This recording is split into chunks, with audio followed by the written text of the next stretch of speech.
were just read. Pretty beautiful, all those animals, right?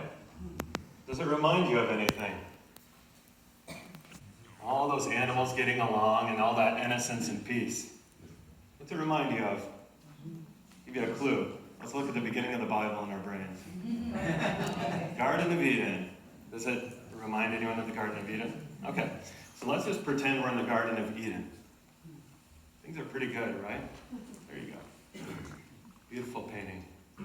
So you see Adam and Eve are hidden in the back. This is a Dutch painter. If it were a French painter, they'd be up front. So let's say you're Adam and Eve. You've got all these animals. Notice we've got various predators that are getting along. They're laying down, and no one's attacking the unicorn or white horse there. That's still alive at this point in human history. Things are pretty good. What could possibly go wrong? All right, you've probably heard of the game show, Let's Make a Deal, right? Someone heard of this show? Okay, thank goodness, otherwise this is going to be really awkward. All right, so in the game show, Let's Make a Deal, people have a known item. Garden of Eden, for example. Ta-da! Thank you. And they have the opportunity to bet that known item that they have, $500 bill, a vacation they won, whatever it is, against an unknown envelope. Right? So let's say you're in this Garden of Eden, and you're on this game show. Let's make a deal. Do you take the wager? This is that classic bird in the hand dilemma, right? Who here would take the wager? All right, Andy would. Yeah. There's always going to be one. All right, so Andy takes the wager. Let's think about what Andy wins. So he has this Garden of Eden, right? It's great. So he and Travis are having a good time there. What could go wrong? Sorry, Travis. It's going to become official in July. And then he grabs envelope number 2. Adam and Eve grab envelope number 2. So they go from a tree, the tree of life. They were untouched. They could live forever, to eating from a different tree. And notice trees are going to be a theme in this sermon. A different tree, the tree of the knowledge of good and evil. And they're cast out. They're exiled from this garden. They no longer are allowed to live forever. So they traded one tree for the next tree. Now, they've made a bad deal, right? This envelope is one that they probably regret. Exile is not good, if you think about where they started. Let's fast forward in the biblical narrative. Now we're going to fast forward to the time of the Egyptians, right? We've got some palm trees around. That seems pretty good, except for the fact that the Egyptians had enslaved the descendants of Adam and Eve and the world at the time, the Israelites. Things were not good. Israelites were probably hoping, we got a raw deal back there from our ancestor, Andy. And he kind of burned us down. I wonder if another envelope will come along. Wouldn't that be nice, right? So another envelope comes along. And this time they're given a deal. And the deal is a little bit better. So in the book of Deuteronomy, and I've got to read this one. In the book of Deuteronomy, they open this envelope, and Moses, their leader at the time, promises this, which is on the screen. For the Lord your God is bringing you into a good land, a land with flowing streams, with springs and underground waters, welling up in valleys and hills, a land of wheat and barley, of vines and fig trees, and pomegranate trees, right? A land of olive trees and honey. Trees, trees, trees. Restoration, right? Things are pretty good. But Andy's still around. His descendants somewhere are still making bad choices, right? And the grass is always greener. The Israelites have neighbors. And you know what it's like when you have neighbors. You look over that fence. The fence should have been a little taller in those days, perhaps. And they see that, well, first off, the Israelites have this religious leadership called, it would be like a theocracy or a leadership by church leaders. So it would be like Abraham and Aaron, his brother, and so on. Not Abraham, Moses and Aaron, his brother. Thank you. It's nice to have a backup pastor here. And that's the reason I have notes, is paying attention.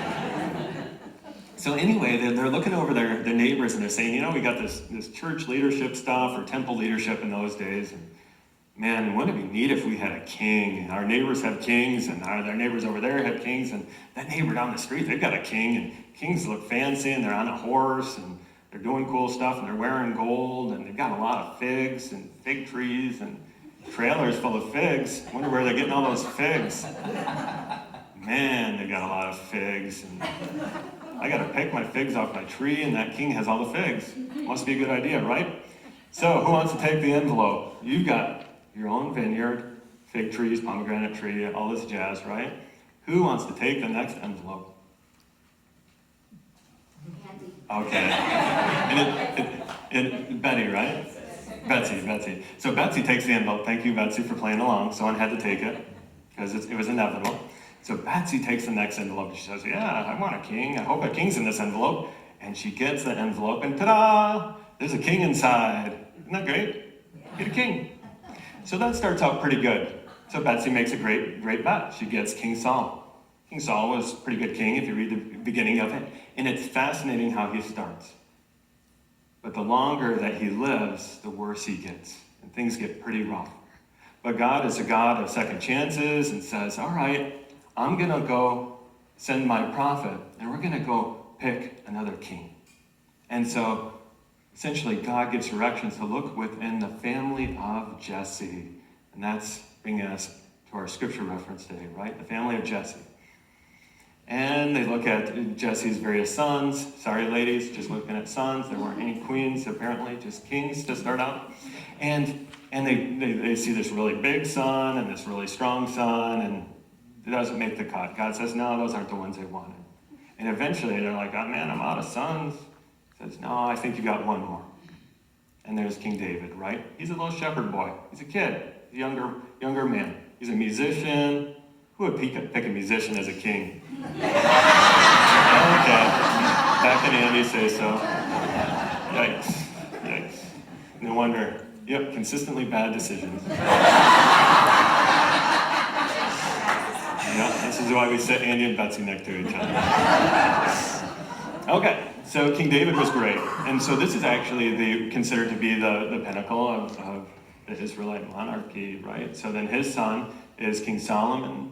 And if David was a kind, just, good ruler, Solomon was too, right? And add wisdom to everything David was doing. David was actually known as a prolific warrior. It's fascinating to read that. And then, of course, Solomon gave us that kind of wisdom of our current court system. We all look to emulate Solomon as being a great king. So this was, next slide please, this is how we establish what would be called our next tree, the royal oak tree, so to speak, will be my metaphor for this. And this royal oak tree is the Israelite monarchy, and it is beautiful, and it is strong, and it's doing well. And the branches are giving shade to the people of Israel, and they're able to eat all their figs and hang out in the shade, and they've got good protection from other kings, right? Things are good. Things are really good. But one of the things they don't realize is that these heavy branches take a lot of resources to support, so to speak, to continue the metaphor. And one of the things that the people of Israel were warned about was that the kings consumed a lot. And Solomon was no exception to this. Even the best of the best had their problems. Well, after Solomon, we get into some rougher times. The fine print of Kings is certainly that the sun will set and the darkness is coming, and bad times were coming for the Israelites. They got kings that were essentially rotten to the core. And if you think about that like a tree branch, if you got a rotten branch hanging out over your house where you're living, you got to think twice about where you got your house. And let's say that tree branch gets rotten and falls. That's what we call the widowmaker branch, right?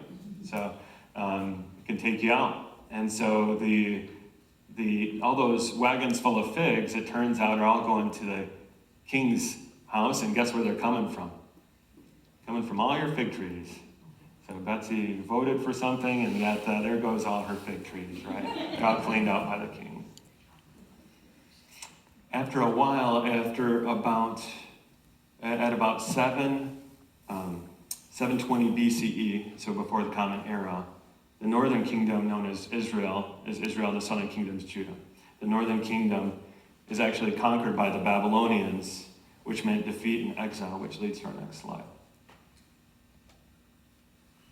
So the monarchy's toppled. If you think about the northern kingdom's monarchy, it's wiped out, right? All the people are enslaved and brought to Babylon. And the Israelites were forced off their land. So somehow, these deals aren't going well. It had ended pretty poorly by the time of Isaiah. The book of Isaiah was actually written during the Babylonian exile. That's what they figure. And when you've got no monarchy, when your tree is cut down, because obviously they're not going to leave him, the current king on the throne, you got a stump. And you're not even living in the same place as your stump, so you can't even think about it or see it. You've got a dream of a stump that you can't even go visit. You've got a dream of where the tree was. You've got a dream of vineyards. You go back further, we got a dream of the Garden of Eden. For human beings, we can relate to this in some ways because we all know what it's like to dream. At a certain point as kids, we start out like the kids in the Garden of Eden, right? Innocent, and life is great, and things are working well for us. But at a certain point, we learn a very important lesson. Good people suffer. Bad people succeed. Cheaters win. And the honorable get cheated. Life is not fair. We live it, we see it, we breathe it, right? Sometimes, if we look within our own lives, we can certainly see this. If we look within our own kingdom, whether it's the political world or the greater world that we have as humans, we can see struggles and injustice left and right. There's plenty of this. In our school and workplace, perhaps we've grown something beautiful and been developing a program or working on a project. And yet, even though those ideas seem to be budding all around us, something happens that is unjust. People tear things down. In our own family, even when we've weathered storms together, maybe that same new life is budding all around us. And yet, out of the blue, someone does something. Maybe that someone is us, maybe it's someone else in our family. Unexpectedly hacking down the family tree. Life is full of terrible curveballs. And the number of ways that we can be injured as humans is more than I could possibly list here today. But we know those things because we're not little kids and we've lived a little while and we've gotten those scrapes on our knees and on our soul. Life can change quickly. Perhaps we're the ones who played let's make a deal. And we've chosen the wrong envelope. And there's that part in our life where we wish we could rewind the clock and do that twice. Because it didn't really play out the way we intended, or maybe it did and it backfired, or everything went sideways. We do stupid things as humans, and we're left on our knees. What was once blossoming hopes and dreams, where there was once a growing tree, becomes a stump. Have you been there? Sometimes we want to curl up in the fetal position and be about as big as that stump. The good news, as we've read it in our scripture, is that the stump exists. That we're here. Have you ever tried to dig up a stump? Seriously, has anyone tried to dig up a stump? Okay, let's start with that. All right, you've tried. Did that go well? Thumbs up, thumbs down, thumbs down. Anyone who's like digging up stumps, is it really easy? There's literally no one here who's going to say that. Yep, so you know what I'm talking about. If you did manage to remove it, did you get all the roots? 100% of the roots? No, you didn't. So I had this stump I was digging out, like right next to a fence, which makes it more awkward, and right next to concrete, next to our swimming pool. So like everything that could go wrong probably would if you did this wrong. I tried every tool in our shed, and it took us like weeks of digging, and there are words I can't say in church that happen.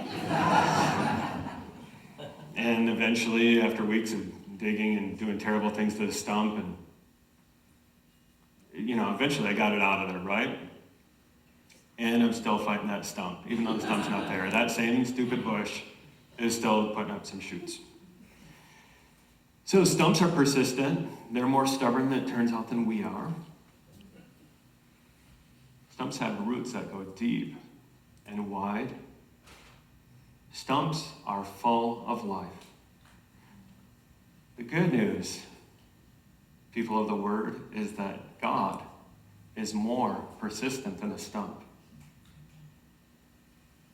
Lost in exile, torn away from the promised land, even with their king and their temple toppled, God remembered the Israelites. Our scripture today, thank you, perfect timing for stump of Jesse, reads, "A shoot shall come out from the stump of Jesse, and a branch shall grow out of his roots. The Spirit of the Lord shall rest upon him, a spirit of wisdom and understanding, a spirit of counsel and might, a spirit of knowledge and the fear of the Lord. They will not hurt or destroy on all my holy mount, for the earth will be full of knowledge of the Lord, as the waters cover the sea." People of the stump. People of broken spirit. God comes into our lives not because we deserve another chance, not because we've earned it or made the best choices. God hands us creative and incredible grace. So let's make one more deal. We have our own personal stumps, our problems, our exiles, our broken dreams, our failures. And we're given an envelope. We know what's in that envelope because it's part of our scripture. God is not a tricky God. God is, in some ways, pretty transparent. We got in this envelope a shoot from the stump of Jesse.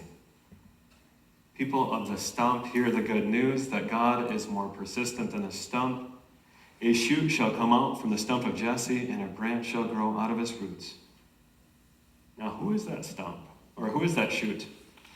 Now, we're not going to get into a comparative religion course, but it's fascinating if you read about Jewish, Christian, Muslim, and Baha'i takes on this, right? So there's some different takes. Chat with your friends, or we can chat after worship about that.